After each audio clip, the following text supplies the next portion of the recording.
चलिए, हाँ जी, good morning. अब हम देख रहे हैं classification of accounting ratios. Accounting ratios को किस किस हेड में क्लासिफाई किया गया है।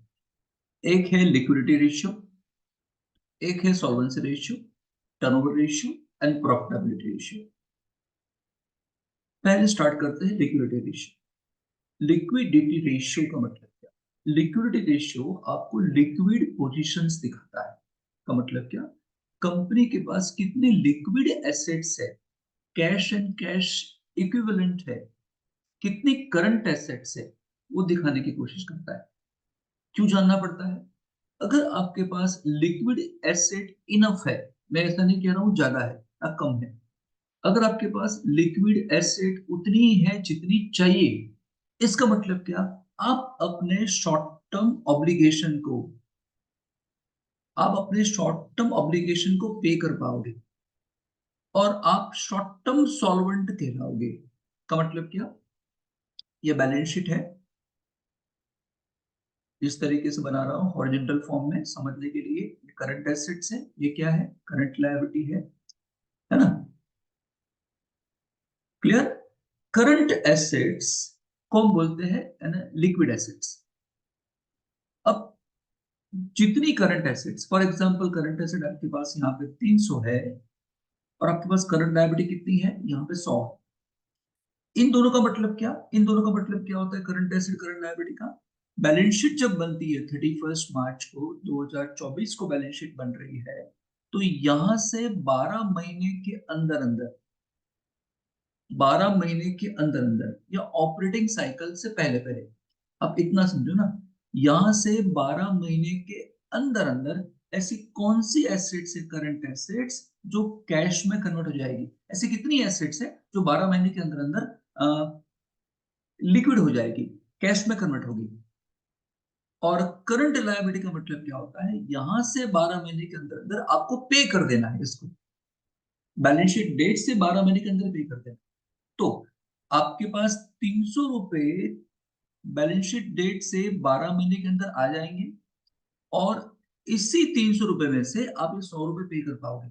इसका मतलब क्या? आप शॉर्ट टर्म ऑब्लिगेशन को पे कर पाओगे। इसका मतलब ये हुआ। इसका मतलब क्या? आप शॉर्ट टर्म सॉल्वेंट हो, आने वाले 12 महीनों में आपको कुछ भी नहीं होने वाला है। तो जो भी लोग, यानी फॉर एग्जांपल क्रेडिटर्स है, जो आपसे जुड़ते हैं, जो आपको माल सप्लाई करते हैं, गुड सप्लाई करते हैं, तो वो देखेंगे कि उनके पैसे तो 12 महीने से पहले पहले आ ही जाने वाले हैं, क्योंकि वो क्रेडिट कितना देंगे? 2 महीने 3 महीने का। तो वो शॉर्ट टर्म सॉल्वेंसी जानना चाहते हैं और इसलिए वो फाइंड करते हैं कि किसी भी कंपनी की, एंटिटी की लिक्विडिटी पोजीशन क्या है। सो लिक्विडिटी रेशियो से क्या पता चलता है? लिक्विडिटी पोजीशन पता चलता है। आप शॉर्ट टर्म ऑब्लिगेशन पे कर पाओगे कि नहीं, ये पता चलता है। एंड आपका शॉर्ट टर्म सॉल्वेंसी पता चलता है कि आने वाले 12 महीने में आप टिके रहोगे कि नहीं। ठीक है, चलिए कैसे फाइंड करते हैं? लिक्विडिटी रेशियो फाइंड करने के लिए दो फॉर्मूला है। एक तो है करंट रेशियो, पहला कौन सा है सर?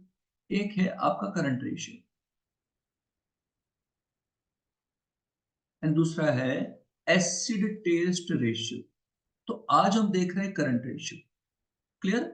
चलिए, करंट रेशियो कैसे मिलता है? करंट रेशियो फाइंड करने के लिए ऊपर आपको चाहिए होगा करंट एसेट, नीचे चाहिए होगा current liability. Current asset current liability मतलब ये जो करंट एसेट थी, इसका टोटल ऊपर लेना है, और ये जो करंट लायबिलिटी थी, इसका टोटल आपको नीचे ले लेना है। अब सवाल ये खड़ा होता है कि सर टोटल में आएगा क्या? टोटल तो लेना है, लेकिन मुझे ये नहीं पता कि करंट एसेट्स में आता क्या है। तो करंट एसेट्स में आता है 31 मार्च से बैलेंस शीट बनी, वहां से 12 महीने के अंदर अंदर कौन कौन सी आपके पास एसेट आने वाली है ना, वो आएगा। जैसे करंट इन्वेस्टमेंट, ऐसे कोई इन्वेस्टमेंट किए आपने, आने वाले 12 महीने के अंदर अंदर कैश में कन्वर्ट हो जाएंगे।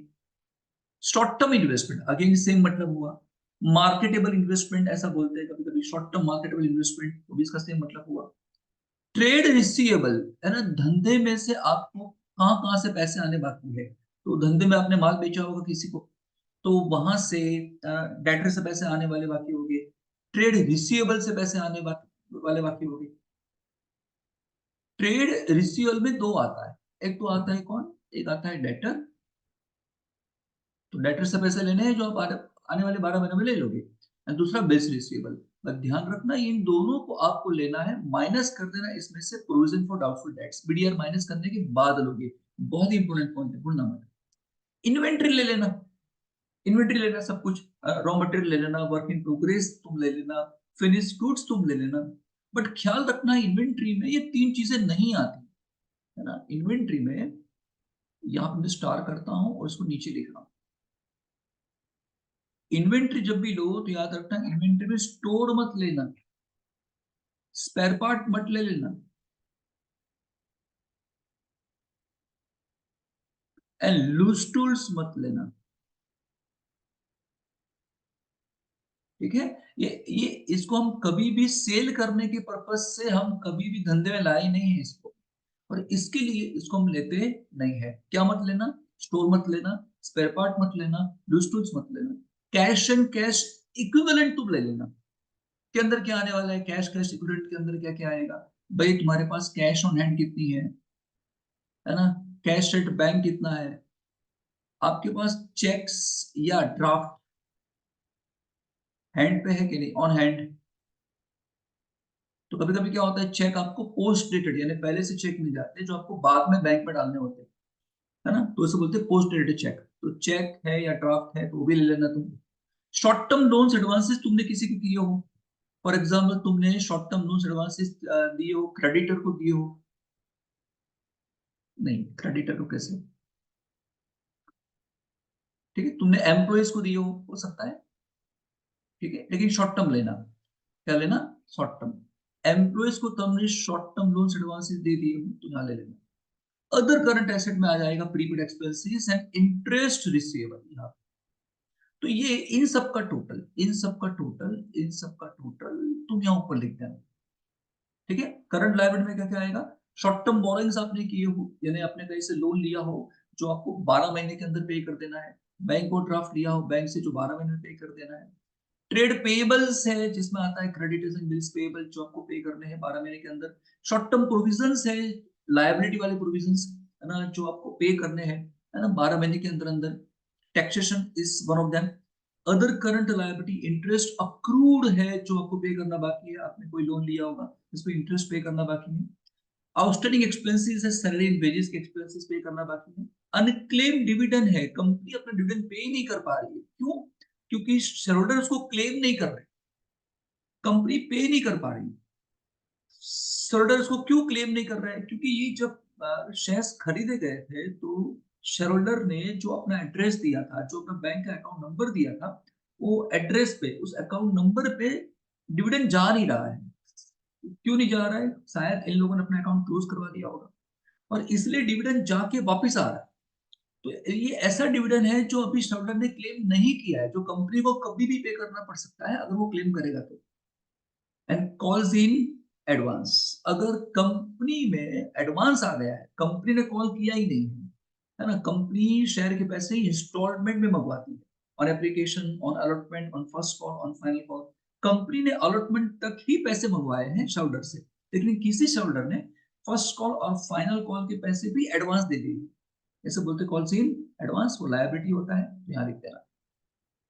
क्लियर? ये पूरा लिस्ट आपको याद रखना पड़ेगा, इसके बगैर आप एग्जांपल नहीं कर पाओगे।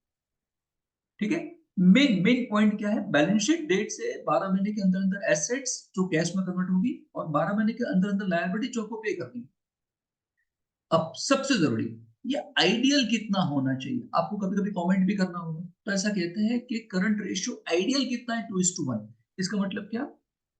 आपकी जो एसेट है, करंट एसेट जो है वो करंट लायबिलिटी से 2 टाइम्स होनी चाहिए एटलीस्ट। तो अगर ये 100 है तो ये 200 होनी चाहिए, ये 1000 है तो ये 2000 होनी चाहिए। ठीक है, ये आइडियल है। तो अगर मोर देन 2 है तो ये एडिक्वेट लिक्विडिटी दिखाता है।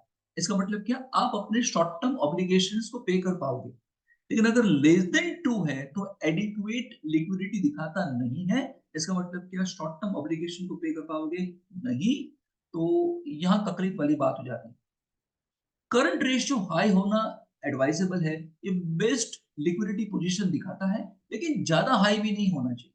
मतलब 2:1 इज आइडियल, बट ऐसा नहीं होना चाहिए कि 5:1, 3:1।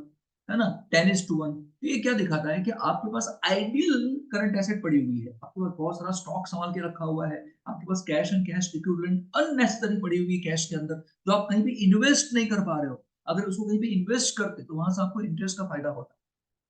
तो ज्यादा हाई भी नहीं होना चाहिए। ज्यादा हाई होने का मतलब क्या, ये पुअर फंड मैनेजमेंट है, आप मैनेजमेंट पैसों का कर नहीं पा रहे। तो दिस इज ऑल, ये करंट रेशियो के लिए है। नेक्स्ट में हम क्या करेंगे, इसके एग्जांपल सॉल्व करेंगे, वही एग्जांपल सॉल्व करेंगे जो थोड़ी ट्रिकी है, टफ है। चलिए।